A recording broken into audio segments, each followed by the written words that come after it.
Yes, bakiranti bange mbalamusizaako nnyo mugyebale gyonna gye mutuusaako engalo. Nze Waswa Benon Omulongo. Waswa Benon Omulongo ge mannya gange. Ndi wano Nakifuma sub-county ey'Ekimenyedde, ndeese kalina eyo gy'olingira. Kalina eyo etudde ku ttaka lya Kabaka. Its agreement sale seated on Kabaka land, no land title here. It is on sale 140 million Ugandan shillings.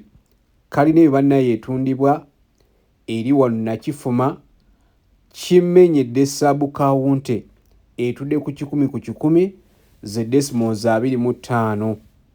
Tugitunda obukadde 140. Obukadde 140. Bane si kyapa, ttaka lya Kabaka kwetudde. Si kyapa, ttaka lya Kabaka kwetudde, poti ya 10 ku 10 kwetudde. Let me try to show you the neighborhood.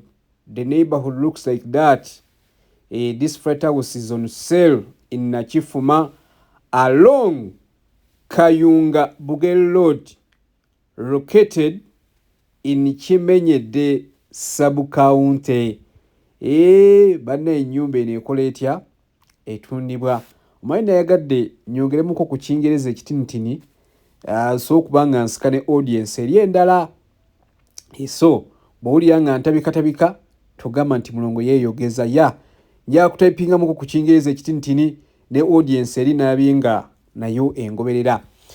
Kalina eyo etundibwa obukadde 140, etudde ku ttaka lya Kabaka, poti eri 10 ku 10 ze decimals 25, ya bisenge 4 ebisulwamu. Eri wano Nakifuma okuva ku Kolansi kilometers 5. It is on sale 5 kilometers off Tamaka here in Nakifuma Kimenyedde. It has got 5 bedrooms, all self-contained. We need 140 Ugandan shillings. So if you have money, if you are interested in it, kindly inbox me on my 2 numbers. They are there on the screen, the Airtel one and the MTN. They are both on WhatsApp. You can inbox me on WhatsApp or call me directly. I will talk to you and I explain more about this flat house. Bane ennyumba etundibwa ya kalina. Ennyumba etundibwa ya kalina bannaye gye mulengera. Ennyumba ya kalina etundibwa milioni 14 eri wano Nakifuma ku luguudo ludde e Kayunga Bugerere, okuva ku Kolansi waliwo kilometers 5. Okuva ku Kolansi waliwo kilometers 5 gituukako. Etudde ku ttaka lya Kabaka, tewali kyapa, no land title here. It is agreement sale. It is on sale but no land title. It is seated on Kabaka land.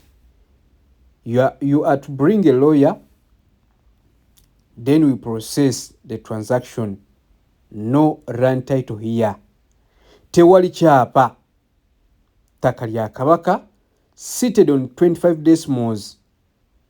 Oba giyite 10 ku 10, kalina eyo kwetudde bisenge 25.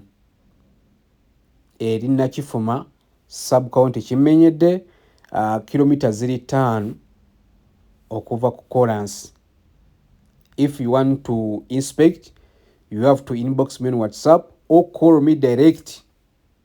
Then we go for inspection. You will ask more questions after inspecting it.